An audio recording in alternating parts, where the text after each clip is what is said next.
Welcome to this edition of Inside the Cave. I'm your host, David Kessel. This episode is an interview with rock photographer Jimmy Steinfeldt and his new book, Rock and Roll Lens, covering 30 years of fantastic artistry and imagery involving rock and roll.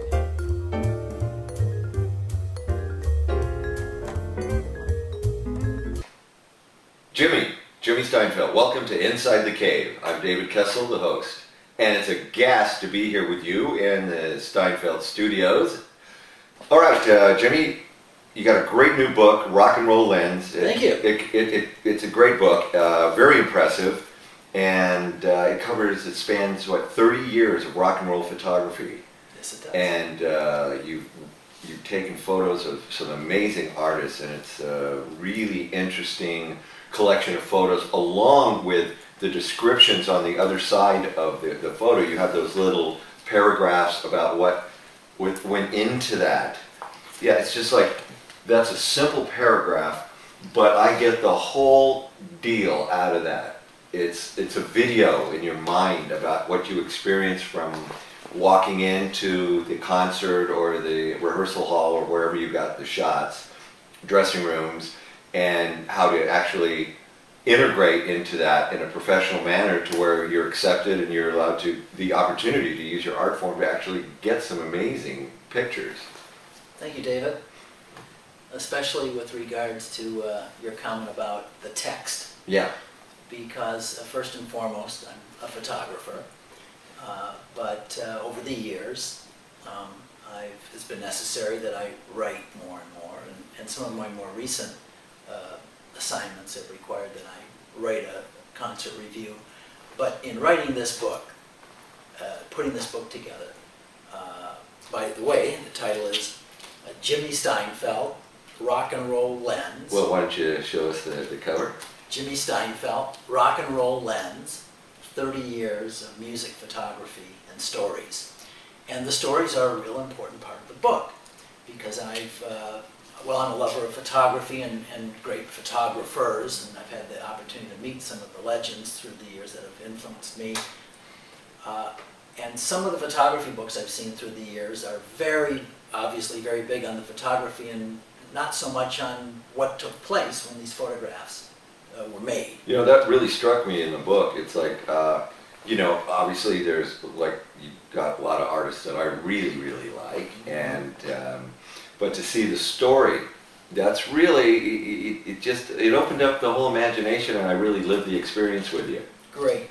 And that's something that I had to write and rewrite and rewrite again to make it as brief as, each vignette as brief as possible. Right. People have short attention span, and I wanted to, you know, get the story across in a concise manner.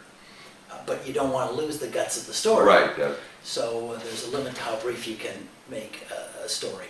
So actually, one of the interesting challenges in the book was that some of the stories are several paragraphs, and some are very brief. Right. And so graphically, when we laid out the book, that was a real challenge, because if the type had all been the same size, it would have been maybe too big on the long stories, right, and too short. So that's a challenge. Yeah, so we did have to do a little, if you will, compromise there. For instance, here, this story about Madonna, and when I photographed her, well, the type is this size. But then if you go to a story, let's find another one here with super big type, somewhere in here, we wanted, you know, the story on Warren Zevon. Okay. Warren Zevon, the larger type. And so that was, you know, when you're doing your first book, you learn a lot about stuff you never thought about before, graphic design and layout, and choice of words, and so on. So it really was a great. That's a pretty scientific approach. Yeah, there was mostly art in it, but some science involved too. I happen to be really into Keith Richards, and you've got a great picture right there where he's looking right at you. Tell us a little bit about that moment. How did you get there, and how did that go? That photograph, which is in this book, was shot at the Aragon Ballroom in Chicago. and that was on the Expensive Winos tour. Oh, right. I saw that at the Palladium here in town when that came through. Yeah, and they actually went out on tour on at least 2 tours. I think each one supported a different album. But this was on the first Expensive Winos tour, and I believe it was 1987. And I flew down to Chicago. My studio had been in Minneapolis for many years, but I flew down to Chicago, and I talk about it in the book because in 1987, although I had seen the Rolling Stones when I was younger in concert, that was before I was really into photography. So I had never photographed the Rolling Stones at that time. And as you may recall, by the time the 80s rolled around, there were a lot of rumors the Stones were over. There always is. Right? And here it is, the 50th anniversary. It's unbelievable. But at that time, I was concerned that, my gosh, one of my favorite bands of all time may never tour, and I may never have a chance. Well, I certainly had a chance at that time to photograph Keith Richards. So I went to Chicago to photograph the Expensive Winos. And by the way, Waddy Wachtel, who's become a friend, was the guitar player right. on that tour. I didn't know him at that time. I knew about him. He was a legend. But at any event, I took that photograph, and then a couple of years later, they toured again. And I brought a print of this, in fact, 2 prints of this picture, to that other show, that later show. And I was able to be backstage after the show, and I gave Keith a print of this, and he loves that picture. And I told him, I said, I love your show tonight, and obviously I saw you some years ago, and well, to be quite honest, you're my favorite guitar player. And he said, bless you, son.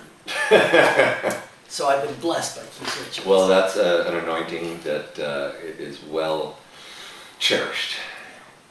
So pick another artist there where you had a particularly interesting experience. Besides, no, they're all interesting, but one where it kind of sticks out, like, oh, that was the night that I got thrown out, or that was the night to where they had me in the limo, or something. Yeah.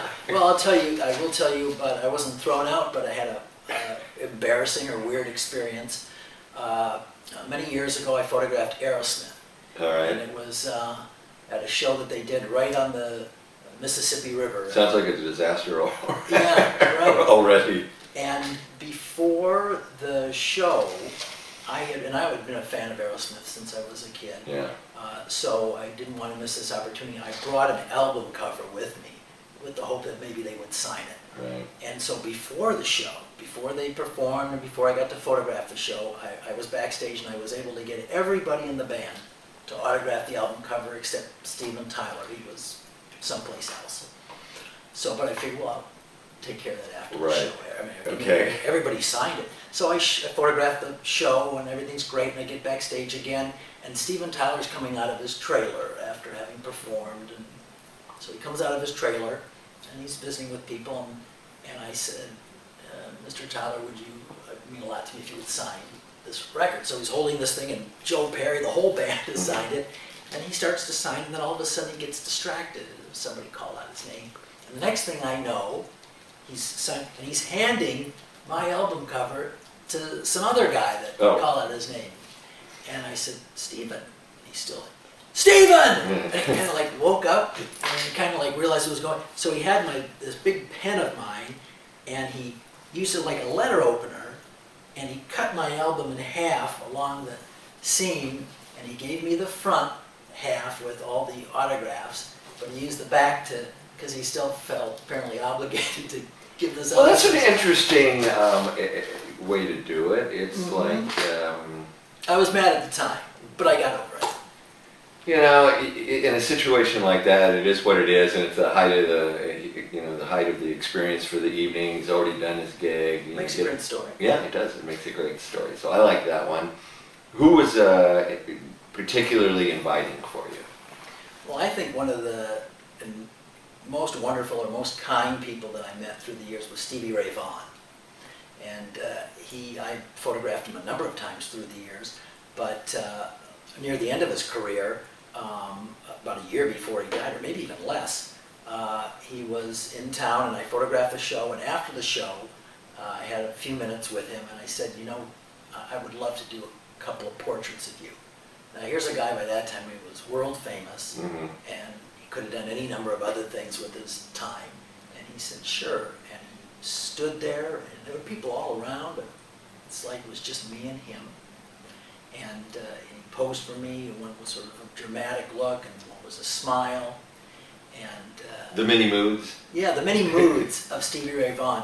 And that's kind of unusual, that someone would take that little extra time and show me that attention. So I'll never forget that. There's a picture, which we'll look at some pictures later, and one of my pictures in this book is of Stevie Ray Vaughan, and I tell that story. Of course, he died tragically 6 months or a year later. Oh, so it was that close to checking out? Yeah, it was. It was pretty close. And there was something else I was going to say about that. So some years later, that picture, one of those pictures that I had taken of Stevie Ray Vaughan, Joe Walsh, liked that picture so much he bought a giant print for me. And let me tell you, when Joe Walsh, he was my favorite guitar player when I was a teenager, when he bought that's a pretty print for heavy. me, that meant a lot to me. So that's my Stevie Ray Vaughan story. Okay, being a rock and roll photographer for over 30 years, you've had to really use a lot of tenacity and develop your talent at the same time, and also rapport to where your reputation is that of like, no, Jimmy Steinfeldt is cool, he's the guy, he's going to take care of you and make you look good and all that. So that, I imagine, didn't come easy. That's true.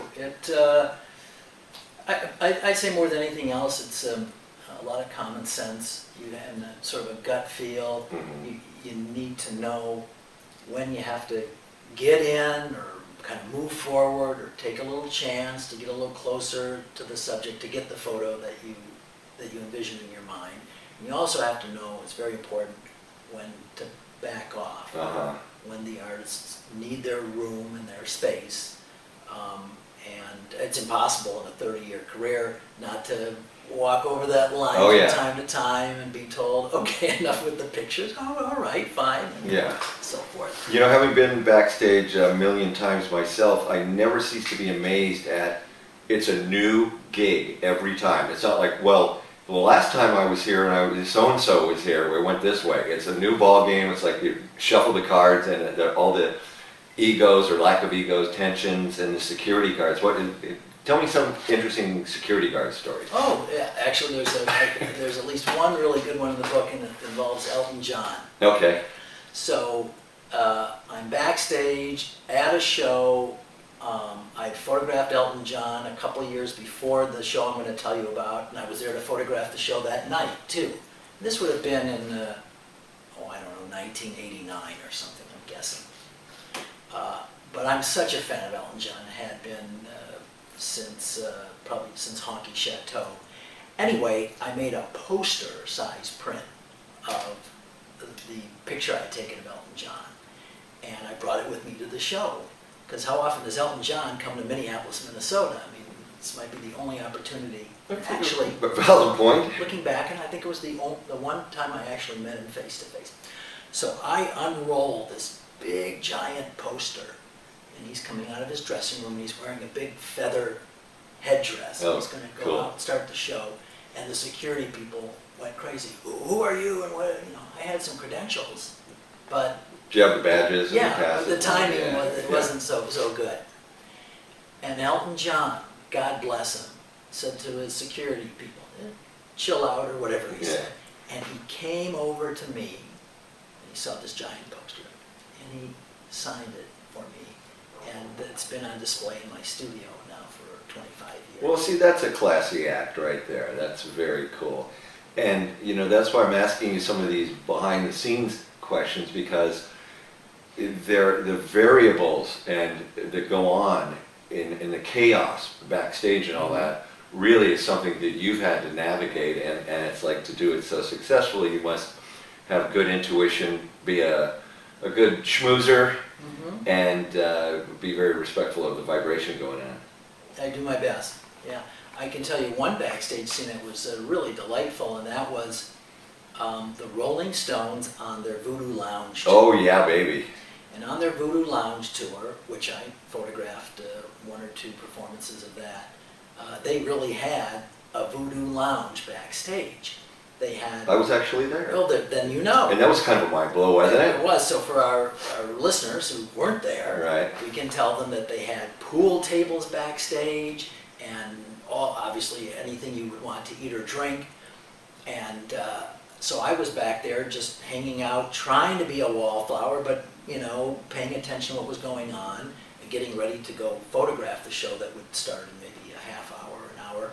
Or an hour and a half. Okay, that's true. The Stones sometimes were famous for letting the crowd get ready. Which is a good thing for a Stones concert. I mean, you know, you gotta already be there, you gotta already get loose, you gotta get ready for the Stones, man. You just don't show up and go, well, okay, go out, you know. In my opinion, anyway. And I guess in theirs. That's true. And also, they usually had, through the years, great opening acts. Yeah. But at the Voodoo Lounge, I'm just hanging out, I'm just trying to not be in anybody's way, and I'm tapped on the shoulder, I turn around and it's Ronnie Wood. And he said, hey mate, you want to shoot some pool? Although he might have said billiards or something.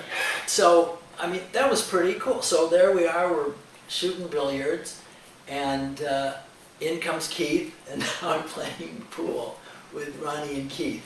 So sometimes you have an experience like that, which is something you don't forget, and a pleasant one. Right, and it shows you what the difference between being nice and gracious is, and being very, you know, famous and like iconic to the nth degree, and yet the humanness comes through, where I'm sure you've encountered lesser artists with a bigger ego, and so... True, like Spinal Tap. Yeah, there you go. And I don't mean the band Spinal Tap, I mean the movie Spinal Tap, because I actually did photograph, I don't know if you recall, but you know, Spinal Tap, the original members, did one or two tours at least since that movie came out. That's true, right, yeah.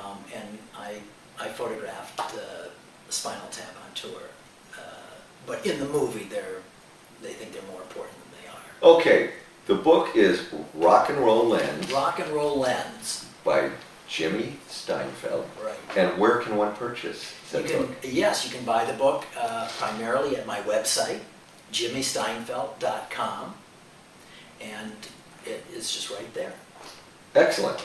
It's a great book, Jimmy, and congratulations on a fantastic book. And it's been great to have you inside the cave. Thank you. Jimmy Steinfeldt, I'm David Kessel, and we are in the Steinfeldt studios. So let's kind of take a look around a bit. Sure. Yeah, great. So these are a bunch of the pictures that are in the book. And I don't think I need to tell. There's the Stevie Ray Vaughan one. We talked about that. Maybe you can see that. There, he's got the right next to Keith Richards with the guitar behind his head. Yeah, whoa. Oh, Les Paul, the inventor of the electric guitar and many other apparatuses for the guitar. Of course, he had a wonderful career as a musician and producer and singer and songwriter, including with his wife Mary Ford. And Les died only a few years ago, and they recently had an auction of many of his guitars and his inventions and things from his home, and I attended that incredible auction. Brief tryst with Tina Turner. Yeah, well, I want to hear about that. So this is a picture, obviously, of Tom Petty and Bob Dylan. And when people see this picture in my book or this print, they often say, hey, the Traveling Wilburys. Well, they're close, but that's not correct. This is before the Traveling Wilburys, but not by very much. This is 1986, and Bob Dylan and the Grateful Dead went out on a tour with Tom Petty and the Heartbreakers. I mean, talk about a cool tour. You may remember it. And it was, I think, a world tour, certainly the whole United States. This is their show at the Metrodome in Minneapolis. And Tom Petty and the Heartbreakers would open. And depending on what night it was, one night Dylan would be the headliner, the next night the Dead would be the headliner, and the next night Dylan and the Dead would go back. I don't think Tom Petty was ever the headliner on that tour. He was the opening man. But Petty would come out and do a song or two with Dylan because they had become very good friends.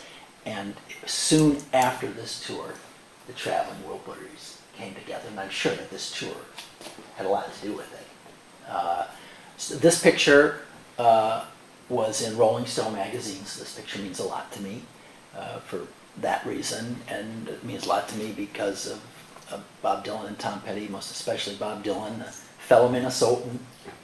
And as a matter of fact, and I tell the story in the book, both of my grandmothers were pretty good friends with Bob's mom. They were sort of contemporaries of, they were about the same age as Bob's mom. And also, therefore, my mom knew Bob Dylan's mom. And because of that, I knew Bob Dylan's mom a little bit. And I'd see her in Minneapolis and St. Paul, and I'd see her in Scottsdale, Arizona, where she would spend a lot of the winters. And whenever Bob Dylan would do a concert that I photographed, I'd make a print and I'd give it to his mom. Oh, well, that's really cool. And that was just a really cool and fun thing to be able to do.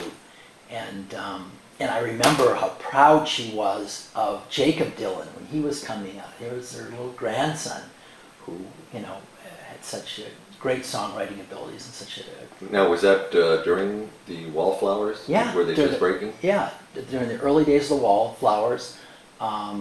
Jacob's grandmother, her name was Beattie, and she was still alive, of course, and then she was so proud of her grandson, and you could never stop her talking about her son. It was so cute to see this nice little lady so proud of her son, Bob Dylan. It was really something. So those are my Bob Dylan, Tom Petty, Grateful Dead stories, and that's what I think of when I look at that picture. Well, that's a really hip thing, Jimmy. Great. Very hip. Frank Sinatra and Sammy Davis Jr. Now you notice in between them, an important member of the Rat Pack is missing, and that's Dean Martin. And Dean Martin was actually my favorite singer of that era. I mean, I'm a huge Sinatra fan, who isn't? But something about Dean's voice, that was my favorite of that era. And doggone it, one day before this show, Dean got sick. And so Dean was not on the rest of this tour. And I think maybe Liza Minnelli. Yes, it was Liza. But this was the best photo I had from this show, and this is the one that's... But, so that's one of my regrets, and I talk about it in the book, if you will, Regrets in Life. But it's nothing I could do about it. Dean Martin, who I wanted to see even more than Sinatra, got sick. But I'm a huge fan, and I grew up watching on television Robin and the Seven Hoods and all those great movies. So it was exciting. And also, Frank Sinatra did a solo tour a couple years previous to this, and I photographed that. But most importantly, I had moved here to Los Angeles when his 80th birthday came around. And I was at his 80th birthday party at the famous giant theater down by USC, where they used to have the Academy Awards. And I photographed his 80th birthday party. That's fantastic. Dylan played, Springsteen played, Don Rickles did comedy. It was a whole cast of characters. Sinatra was there, of course, in the front row watching all these people do his songs. He was ill at that time, but he was there. And I guess maybe a few years later he passed away. But that was pretty cool to have been at Frank Sinatra's 80th birthday. Oh, that's very cool. Should I say something? Well, you can say something. Okay. I'll tell them where we are. Okay, go ahead. So we're at Jimmy Steinfeldt Photography in the Hollywood Hills. That's the mystery, we'll leave it at that. Yeah, and you are Jimmy Steinfeldt. I'm Jimmy Steinfeldt. And we have George Cummings here, the George. web guru for Cave Hollywood. You know, I live in Valencia, California. It's not quite as the view is not quite as spectacular as this. Although it's got its own sycamore trees. Isn't it? It's very good. Reminds me of Big Sur. But, a little bit. A little bit. Well, we've had a grand time. It's Fantastic. been great, and we've explored the Rock and Roll Lens book that you have out, which is a fantastic documentary of 30 years of getting in the trenches. JimmySteinfeldt.com. JimmySteinfeldt.com. One last one. JimmySteinfeldt.com. That is true. Yes. It's an honor actually to be here. I've been very impressed with everything, and you've been very gracious, and thank you for inviting me and us here. It's very nice. Well, thank you. Great. It's been a gas, Jimmy. Yes. It's c'est gas, as they say in France. Yes. Okay. or Midgas. Midgard. And are we going to play some music? Yes, we're going to play some music. We're going to jam. We're going to make some rock and roll. Good. Make rock and roll history. Indeed. And we'll look forward to sharing that lovely collaboration with the universe. All right. It's cool? Dig it? Cool. Gentlemen. There's an ending All right. to this somewhere. Jimmy. All right, real cool. All righty, to gas. Jumpin' Jack. Awesome. It's like Jumpin' Jack Flash. This has been another episode of Inside the Cave. I'm your host, David Kessel. To learn more about Jimmy Steinfeldt, go to jimmysteinfeldt.com. That's STEINFELDT.com. Rock and roll. Rock and roll lanes. Rock and roll.